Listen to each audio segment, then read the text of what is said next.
was a time at uni when I nearly failed, as in nearly failed my assignment because I wore ripped jeans.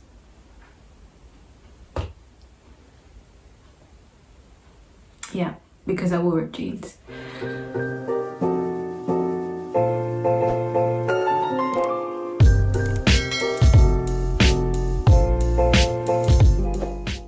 Hi everyone, welcome back to my channel. So this video is going to be about my journey into being a social worker.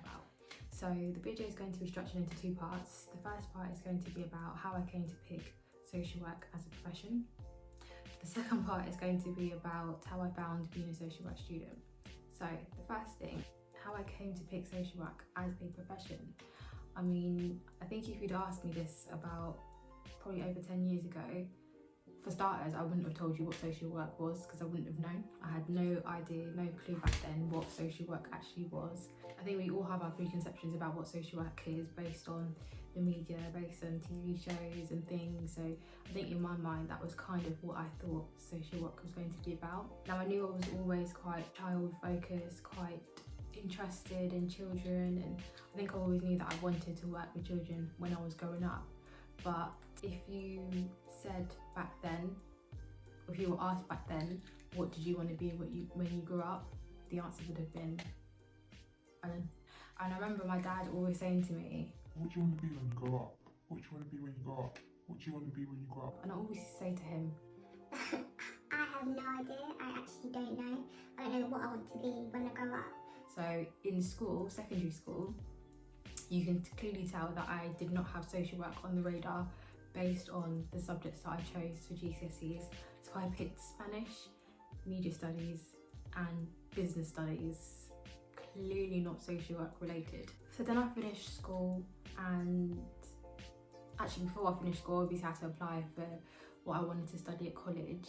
Again, back then I had no idea what I wanted to study, so I picked English language, I picked sociology, more like social work, and I picked psychology, more like social work. Oh, but I also picked law, but we won't talk about law because I dropped out after the first year. So I guess in my mind, unconsciously, as I was picking my subjects, I kind of knew that I wanted to go down that route, but I wasn't really sure what profession best fit into that, to the label that I had. And I think it was perhaps in my second year, so obviously when I started having to do my application for university, that I thought, oh, I could apply for social work. Well, that was the beginning of either a good choice or a bad choice, whichever way you look at it. For people who might be thinking of picking social work as a university degree, you cannot be a qualified social worker without a degree. It's one of those protected titles, like being a lawyer, like being a doctor. You cannot be a social worker without studying social work, either at undergrad level, at a master's level. I applied for about 5 different universities, all of them outside of the radius of where I lived, and I went to visit loads of universities. I think I only went to one interview, and that was the interview for the uni that I ended up getting into. I could probably do a separate video on my university interview if people wanted to know a bit more about that. Just leave a comment in the description box, I guess. So in 2012, I embarked on my journey as a social worker. Yay, yay, yay. Also, I thought, and I'm being so overly dramatic when I say, with all these kind of quips that I have, social work isn't all bad.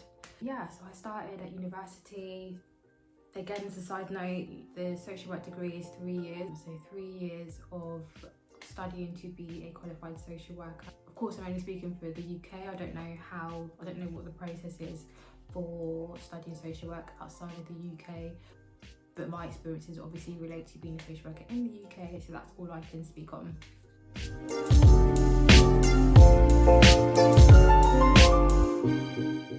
So for me, already I had quite a big and shocking experience going to university. It was a completely different lifestyle and completely different method of studying, something that I wasn't actually used to, because obviously in GCSEs and at A level you have your structured lessons, you have your teacher who ultimately teaches you, whereas the structure of university is that there's a lot more ownership on you to do your independent study as well as being taught by a lecturer, but mostly, predominantly, your degree is you doing independent study. I can be honest, and I said in my last video that I was going to be honest. I could be honest and say that I'm so glad that my degree was 3 years, because I definitely need that much time to ease into it. My first year, again, I'll be honest, I'll hold my hands up and be honest and say I didn't put any work in. Now, of course, I'm not advocating for you not to do any work in your first year. I didn't put any work in. I did the bare minimum. I skated through because the pass rate for first year was 40%, and I think once I was told this year doesn't count to your final grade, I was like, bye, see ya. You'll see me when you see me. You'll see me in lectures when you see me.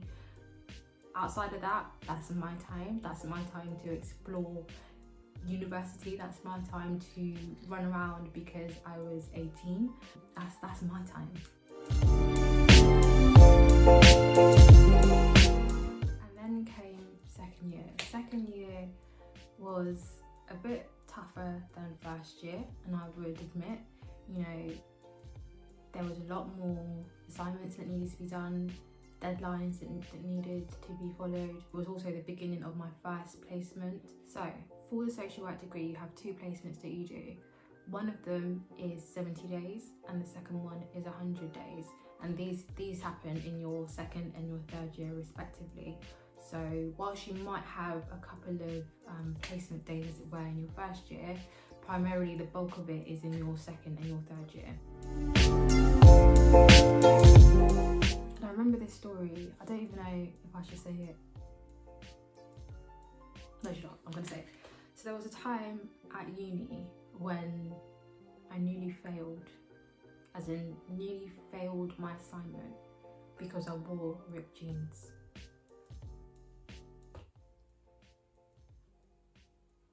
Yeah, because I wore ripped jeans.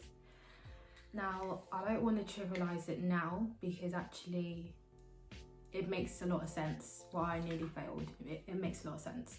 But at the time, I don't think I was actually ready to process the reasons why I nearly failed. So the issue around me wearing ripped jeans was because I hadn't thought about how it would come across to a service user if I was wearing ripped jeans as a fashion statement, and say they were in a position where ripped jeans was not a fashion statement and was the only piece of clothing that they had. I would say that kind of symbolises the mindset that you should begin to have, in a really strange way, but a mindset that you should begin to have when you consider to do the social work degree, because actually you need to go into social work being really selfless. You need to go into social work being really mindful of your behaviours, your actions, and consider how that might impact the people that you go on to work with. And I feel that if you're not in a position to understand that, or if you're not in a position to begin to try and open your mind up to that, then social work maybe isn't for you. What I would say is that when you come into social work, you need to come into social work for the right reasons. You need to understand in part why you're there and what it means and the importance that social work has on society that we live in. A lot of it is around your mindset, and a lot of it is around understanding that social work is more than just going into the office or going to do a home visit or just writing an assessment. Social work means more than that. It's about making a significant difference to the service users that we work with. So when I wore ripped jeans and I was told, did you think about the actions and what ripped jeans could have on the people that you work with? At the time, the answer was no. I did not. Actually, when I had a moment of reflection, I understood that actually, if I am supposed to be a professional and I am having encounters with service users, some service users being the most marginalised people that you can work with in society, if you are portraying yourself in a way that can almost be quite mocking, then actually maybe you're not in it for the right reasons.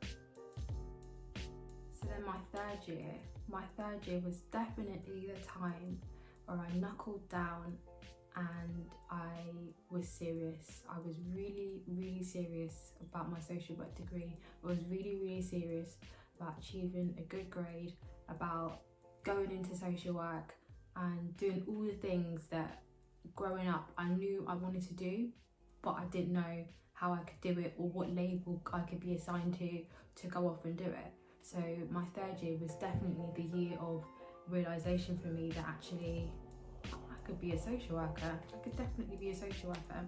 In another video, I'll talk about my experiences of being a newly qualified social worker, so a year post being in uni, and what my experiences of that was, because there was definitely some highs and there was definitely some lows. So I think I'll do another video about that. For those of you who are thinking about going into social work, now I won't sit here and say that you need to have this really elaborate theory or this really elaborate story that you tell at an interview that will automatically or boost your chances of getting a job, because actually for me necessarily that's not what I had. I mean, I had my own personal reasons why I would say I picked to be a social worker and stuck with being a social worker, even though before then I had no idea what I wanted to do.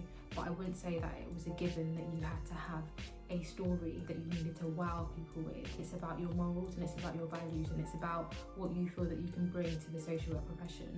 If you're coming into it entirely blind, thinking I'll just wing it on the way, you're not definitely going to make it. And as much as there were parts where I didn't take the course serious, actually when it came to the serious side of things and when it came to actually, do you know what, I need to put my head down and I need to get my grades, I did it.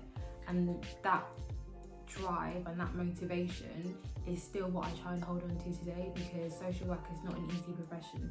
You definitely need to have certain characteristics to be able to make it in the profession. And I wouldn't say those are characteristics that you need to have from the get-go. I think they're definitely things that you grow and you develop and you learn and that becomes part of you on the way, on the way of the journey, but certainly not before. My advice to prospective people thinking about doing social work would be to do your research about social work, speak to social workers, speak to prospective universities, speak to your school advisors, speak to your college advisors, speak to people who can give you a bit of an idea, an informed idea about what the profession is going to be about. Because as much as I made it this far, there were people on my course who didn't. There were people who in the first year, the first week, the first month actually came to the realisation that social work wasn't for them. And whilst that's okay, because actually you'd rather know earlier than later, if you can avoid obviously a situation where you've enrolled and you started, then it's always better than getting there halfway and then having to drop out. So if you've just started the social work course and you are feeling overwhelmed, you are feeling that maybe social work isn't for you, I will admit that there is definitely things that I had running through my head when I was on the course.